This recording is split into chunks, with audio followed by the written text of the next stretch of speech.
Thank you very much. I will try to keep it short before I get this remark from my colleague Kılıç. I want to continue with the comparison of former military coups in Turkey and this July 15 coup attempt. First thing I would say about in this comparison is about the groups that organized that were the plotters. When we look at those former military coups, we see that a well-organized Kemalist and or nationalist establishment. These were the people who did the coup attempt, and they had a motivation. Of course, this does not make what they did legal. This does not legitimize their attempt, but they had a motivation. Their motivation was most of the time to protect the state from those people. Most of the time they were civilians, politicians, from those politicians who they thought are not acting for the interests of the state. And they had this ideology, a certain ideology.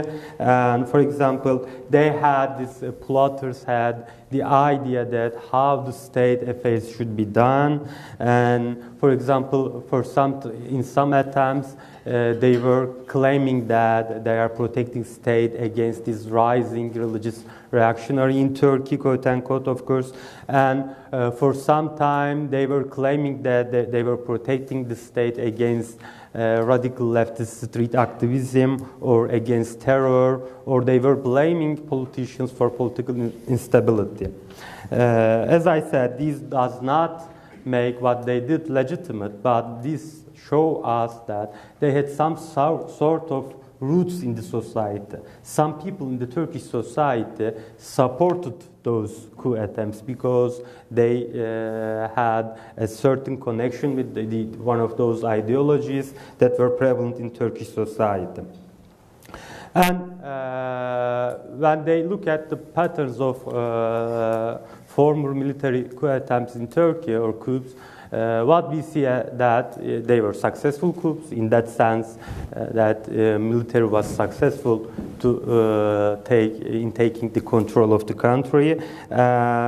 They fixed military after taking the control of the country. They fixed what they thought was not working properly, and then they claimed that they restored the order, and then they returned to their barracks. So these military rules after coup attempts in Turkey, after coups in Turkey, are not lasted years and years and years. They have a pattern of 2 or 3 years. And as I said, those former military coups were against politicians rather than being against people, ordinary people in the streets. But when we look at this last coup attempt of July 15, what we see is that, first of all, there is not an ideology in that sense. We have a criminal group, what we call now as a terrorist group, but they do not have a certain ideology as we know it. For example, I mean those ideological streams in Turkey. For example, we cannot say that they are leftists, or we cannot say that they are nationalists or Kemalists, or we cannot say that, for example, they are Islamists. So in that sense, they do not have a certain ideology. But their motive was they have a will to power, they have a desire to power, they only wanted to grasp the power. And they targeted ordinary people. The target of this July 15 coup attempt was ordinary people, not only in the sense that they killed ordinary people in the night of July 15, but also in the sense that they rejected their right to exist without being a FETÖ member. So these FETÖ members, in their imagine of society, every single individual should be a FETÖ member, should share the ideas of FETÖ. They do not have any space for different groups, for example, for a moderate Islamist or for a nationalist or for a Kemalist. And how can I say this? Consider that if this coup attempt was successful, Turkey will not be a better place for any of these groups. It will not be a better place, for example, for an AK Party supporter, or it would not be a better place for a Kemalist, or it would not be a better place for a nationalist. It would only be a better place for FETA members. And what I say more is that for some FETA members who were the members of this community, this criminal community, this terror organization, who were sympathizers, but who were not one of those active members, one of those headquarters, Turkey will not be also a better place for those people also. And